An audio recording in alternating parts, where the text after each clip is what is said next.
আসসালামু আলাইকুম। পুরোদমেই চলছে মধ্যপ্রাচ্যে হামাস ইসরায়েল মুখোমুখি সংঘাত। সর্বশেষ আন্তর্জাতিক সংবাদে স্বাগত। শুরুতেই শিরোনাম। শুরুতেই জানিয়ে দেব গুরুত্বপূর্ণ সংবাদ। রাফায় হামলা চালিয়ে হারাতে পারবে না হামাসকে, এমনটি বলে মন্তব্য করেছে যুক্তরাষ্ট্রের প্রেসিডেন্ট জো বাইডেন। থাকছে বিস্তারিত প্রতিবেদনে। এদিকে জিম্মিরা মুক্তি পেলেই আগামীকালই যুদ্ধবিরতি সম্ভব হবে, এমনটি বলেছেন জো বাইডেন। আরও জানিয়ে দেব, রাফাতে ইহুদিবাদী ইসরায়েল হামলা চালালেই হামাসের কৌশলগত বিজয় হতে পারে বলে মনে করে আমেরিকা। এদিকে টানটান উত্তেজনার মধ্যে ইহুদিবাদী ইসরায়েলকে কড়া সতর্ক করল ইরান। ইরানের অস্তিত্ব হুমকির মুখে পড়লে ইহুদিবাদী ইসরায়েলকে পরমাণু বোমা তৈরি করে ইসরায়েলকে ধ্বংস করার প্রত্যয় ব্যক্ত করেছে ইরান। সবশেষে দেখবেন জেরুজালেমে জাতিসংঘের কার্যালয়ে আগুন দিল ইসরায়েলি বিক্ষোভকারীরা। শুনছিলেন শিরোনাম, এবার বিস্তারিত। ফিলিস্তিনের স্বাধীনতাকামী সশস্ত্র গোষ্ঠী হামাসকে নির্মূলের লক্ষ্যে রাফায় হামলা চালাচ্ছে ইহুদিবাদী ইসরায়েলি সেনাবাহিনী। তবে এই হামলা চালিয়ে ইসরায়েল কখনোই হামাসকে হারাতে পারবে না বলে কঠোর মন্তব্য করেন মার্কিন প্রেসিডেন্ট জো বাইডেন। বৃহস্পতিবার 9 মে হোয়াইট হাউসে এক সংবাদ সম্মেলনে কথা জানায় মুখপাত্র জন কর্বি বলেন, ইসরায়েল জোরালোভাবেই হামাস গোষ্ঠীকে চাপের মুখে ফেলতে সক্ষম হয়েছে, সেটাই যথেষ্ট ছিল। নতুন করে রাফায় আগ্রাসন কেবল বেসামরিকদের ঝুঁকি বাড়বে, এর বেশি কিছু নয়। তিনি আরও বলেন, রাফায় আগ্রাসনে যুক্তরাষ্ট্র ইসরায়েলকে সাহায্য করছে না, তবে তার মানে এই নয় যে যুক্তরাষ্ট্র ইসরায়েলের পাশে নেই বা হামাসকে নির্মূল চায় না। আমরা এখনও ইসরায়েলকে নিয়ে আশাবাদী, আমরা কেবল রাফা আগ্রাসনের বিকল্প নিয়ে আলোচনা করছি। এরই পরিপ্রেক্ষিতে বৃহস্পতিবার ইসরায়েলি এক সিনিয়র কর্মকর্তা বলেন, মিশরের কায়রোতে বন্দি মুক্তির বৈঠক কোনো সমাধান ছাড়াই শেষ হয়েছে। ইসরায়েল তার পরিকল্পনা অনুযায়ী রাফাতে যুদ্ধ চালাচ্ছে। মার্কিন প্রতিরক্ষামন্ত্রী লয়েড অস্টিন বিবৃতিতে জানায়, ফিলিস্তিনের অবরুদ্ধ গাজার সীমান্ত শহর রাফায় হামলা ঠেকাতে ইসরায়েলে অস্ত্রের একটি চালান স্থগিত করেছে যুক্তরাষ্ট্র। এদিকে যুক্তরাষ্ট্রের প্রেসিডেন্ট জো বাইডেন বলেছেন, হামাস যদি আজ সব জিম্মিদের মুক্তি দেয় তাহলে আগামীকালই গাজায় যুদ্ধবিরতি স্থায়ীভাবে সম্ভব। স্থানীয় সময় শুক্রবার 10 মে ওয়াশিংটনের সিয়াটলে নির্বাচনী তহবিল সংগ্রহের এক অনুষ্ঠানে তিনি কথা বলেন। মার্কিন প্রেসিডেন্ট বলেন, ইসরায়েলি কর্মকর্তাদের সঙ্গে আমাদের কথা হয়েছে, তারা বলেছেন গাজায় যুদ্ধবিরতি এখন পুরোটাই হামাসের উপর নির্ভর করছে।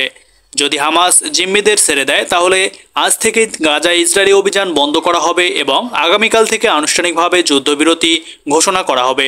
এর আগে বুধবার এক সাক্ষাৎকারে বাইডেন বলেছিলেন, রাফায় হামলা চালাতে তার দেশ ইসরায়েলকে অস্ত্র দেবে না। ওই সময় তিনি বলেন, যদি ইসরায়েলি বাহিনী রাফায় যায় তবে আমি তাদের অস্ত্র সরবরাহ বন্ধ করব। তবে গাজায় যুদ্ধবিরতির বিষয়টি পুরোপুরি ইসরায়েলের উপর নির্ভর করছে বলে মনে করে ফিলিস্তিনের স্বাধীনতাকামী সংগঠন হামাস। শুক্রবার 10 মে হামাসের পক্ষ থেকে ফিলিস্তিনের বিভিন্ন সংগঠনের কাছে হামাসের পাঠানো বার্তায় এসব কথা বলা হয়েছে। ইসরায়েলি বিভিন্ন সংগঠনের উদ্দেশ্যে এক বার্তায় হামাস লিখেছে, মধ্যস্থতাকারীদের দেয়া প্রস্তাব দখলদার ইসরায়েল প্রত্যাখ্যান করেছে। প্রস্তাবে উল্লেখিত বিভিন্ন গুরুত্বপূর্ণ বিষয় নিয়ে ইসরায়েল আপত্তি জানিয়েছে, ফলে বল এখন পুরোপুরি ইসরায়েলের হাতে। গত 7 অক্টোবর ইসরায়েলের ভূখণ্ডে প্রবেশ করে 1200 জনকে হত্যা করে হামাস যোদ্ধারা, সেই সঙ্গে জিম্মি হিসেবে ধরে নিয়ে যায় আরও 240 জনকে। হামাসের সেই হামলার জবাবে সেই দিন থেকেই গাজায় অভিযান শুরু করে ইসরায়েলি বাহিনী। তাদের অভিযানে এ পর্যন্ত নিহত হয়েছে 34,000-এরও বেশি ফিলিস্তিনি। এদিকে যুক্তরাষ্ট্রসহ পশ্চিমাদের আহ্বানে সাড়া না দিয়ে দক্ষিণের রাফা স্থল অভিযানে বদ্ধপরিকর ইসরায়েলি বাহিনী। কয়েক হাজার ফিলিস্তিনিকে পূর্ব রাফা থেকে সরে যাওয়ার নির্দেশ দেওয়া হয়েছে, বিতরণ করা হচ্ছে লিফলেট। তবে ইসরায়েলের হামলার হাত থেকে গাজায় কোথায় নিরাপদ নয়, রাফার লাখ লাখ বাসিন্দার দিন কাটছে তাই আতঙ্কে। ত্রাণ প্রবেশে বাধা দেয়, খাবার এবং পানির সংকটে থাকায় ভবিষ্যতে কী অপেক্ষা করছে তা তাদের অজানা। এদিকে ইসরায়েল যদি গাজার রাফাতে পরিকল্পনা মাফিক সর্বাত্মক অভিযান চালায় তাহলে হামাসের কৌশলগত বিজয় হবে। দেশটির জাতীয় নিরাপত্তা মুখপাত্র জন কির্বি গতকাল একথা বলেছেন। ব্রিটিশ সংবাদ মাধ্যম দ্য গার্ডিয়ান জানিয়েছে, রাফাতে অভিযান চালালে ইসরায়েলকে অস্ত্র দেওয়া থেকে বিরত থাকবে মার্কিন প্রেসিডেন্ট জো বাইডেন। গতকাল কির্বি বলেন, আমরা মনে করি রাফাতে ইসরায়েল হামলা চালালে যুদ্ধবিরতির আলোচনা বাধাগ্রস্ত হবে। এতে আলোচনার টেবিলে হামাসের হাতই শক্তিশালী হবে, ইসরায়েলের নয়। এতে হামাসের ওই কৌশলগত বিজয় হবে। এদিকে গতকাল বৃহস্পতিবার বিবৃতিতে নেতানিয়াহু বলেন, যদি দরকার হয় তাহলে আমরা একাই দাঁড়াবো। আমেরিকা অস্ত্র না দিলে প্রয়োজনে আমরা নখ দিয়ে লড়াই করব, যদিও আমাদের আঙ্গুলের নখের চেয়ে অনেক বেশি কিছু আছে। নেতানিয়াহু বলেন, ৭৬ বছর আগে ১৯৪৮ সালে স্বাধীনতা যুদ্ধে আমরা অনেকেই বিরুদ্ধে সংখ্যায় অল্প ছিলাম, কিন্তু আমাদের উদ্যম বিরত ছিল। গাজার দক্ষিণের রাফা অঞ্চলে এই মুহূর্তে 10 লাখের বেশি বাস্তুচ্যুত ফিলিস্তিনি রয়েছে। ইসরায়েল স্থল অভিযান চালালে এই বিপুল সংখ্যক মানুষের জীবন নতুন করে হুমকির মুখে পড়বে।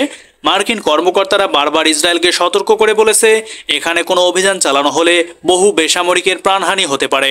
এদিকে চলমান উত্তেজনার মধ্যেই পারমাণবিক ইস্যুতে ইসরায়েলকে সতর্কবার্তা দিয়েছে ইরান। দেশটির সর্বোচ্চ ধর্মীয় নেতা আয়াতুল্লাহিল খামেনির উপদেষ্টা কামাল খারাজি বলেন, ইসরায়েল আমাদের অস্তিত্বের জন্য হুমকির কারণ হলে আমাদের পিছপা হওয়ার কোনো সুযোগ নেই। খবরে বলা হয়, গোপনে পারমাণবিক অস্ত্র তৈরি করেছে ইরান। দীর্ঘদিন ধরে এমন অভিযোগ করে আসছে ইসরায়েল এবং তার পশ্চিমা মিত্ররা। তবে বরাবরই তাদের এই অভিযোগ নাকচ করেছে তেহরান। কিন্তু এবার শুধু নাকচ করেই থামেননি তারা, রীতিমতো তেল আবিবকে শাসিয়েছেন কামাল খারাজি। ইসরায়েলকে হুঁশিয়ারি করে তিনি বলেছেন, আমাদের পারমাণবিক বোমা তৈরির কোনো সিদ্ধান্ত নেই, কিন্তু ইরানের অস্তিত্ব হুমকির মুখেই পড়লে আমরা আমাদের নীতি পরিবর্তন করতে বাধ্য হব। গত মাসে সিরিয়া রাজধানী দামেস্কে ইরানের কনসুলেটে ইসরায়েলের হামলায় ইরানের ইসলামিক রেভলিউশনারি গার্ড কোর বেশ কয়েকজন নেতা নিহতের ঘটনায় ইসরায়েলের ভূখণ্ডে পাল্টা হামলা চালায় ইরান। এতে দুই দেশের মধ্যে উত্তেজনা ক্রমে বেড়েই চলেছে। চলমান এই উত্তেজনার মধ্যে ইসরায়েলকে নিশ্চিহ্ন করার প্রত্যয় ব্যক্ত করল ইরান। এদিকে পূর্ব জেরুজালেমে ফিলিস্তিনিদের জন্য জাতিসংঘের কার্যালয়ে আগুন দিয়েছে ইসরায়েলি বিক্ষোভকারীরা। কার্যালয়টি বিস্তীর্ণ প্রাঙ্গণে একটি ভবনে আগুন দেয় তারা। এ সময় প্রাঙ্গণের বাইরে একটি ভিড় জাতিসংঘকে পুড়িয়ে দাও বলে স্লোগান দিছিল। এ ঘটনার পরেই কার্যালয়টির কার্যক্রম বন্ধ রাখার ঘোষণা দিয়েছে ইউএনআরডব্লিউ। ব্রিটিশ বার্তা সংস্থা এই খবর জানিয়েছে। সামাজিক যোগাযোগ মাধ্যমে একটি পোস্টে লাজারিনি বলেন, যথাযথ নিরাপত্তা পুনরুদ্ধার না হওয়া পর্যন্ত প্রাঙ্গণটি বন্ধ রাখা হবে। তিনি বলেন, বৃহস্পতিবারের এই ঘটনাটি এক সপ্তাহেরও কম সময়ের মধ্যে দ্বিতীয়।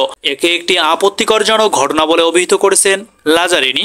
তিনি বলেন, জাতিসংঘের কর্মীদের জীবন আবারও একটি গুরুতর ঝুঁকির মধ্যে পড়তেছিল। ঘটনার সময় সংস্থাটির কর্মীরা সেখানে উপস্থিত ছিলেন বলে জানিয়েছেন লাজারিনি। লাজারিনির পোস্টে শেয়ার করা ফুটেজে প্রাঙ্গণে এক প্রান্তের একটি বিল্ডিং এর কাছে ধোঁয়া উঠতে দেখা গেছে। ইসরায়েলি সরকারের উদ্দেশ্যে লাজারিনি বলেন, একটি দখলদার শক্তি হিসেবে জাতিসংঘের কর্মী এবং সুযোগ সুবিধাগুলোর সর্বদা সুরক্ষা নিশ্চিত করা ইসরায়েল রাষ্ট্রের দায়িত্ব। লাজারিনি বলেন, ঘটনার সময় একটি ভিড় কম্পাউন্ডের বাইরে জাতিসংঘকে পুড়িয়ে দাও বলে স্লোগান দিচ্ছিল। গাজায় যুদ্ধ শুরু হওয়ার পর থেকে ফিলিস্তিনপন্থী সশস্ত্র গোষ্ঠী হামাসের সঙ্গে সংস্থাটির জড়িত থাকার অভিযোগ এনেছে ইসরায়েল। এটিকে বন্ধ করার জন্য বারবার আহ্বান জানিয়েছেন ইসরায়েলি কর্মকর্তারা। তবে তাদের এই অভিযোগ দৃঢ়ভাবে প্রত্যাখ্যান করে জাতিসংঘ।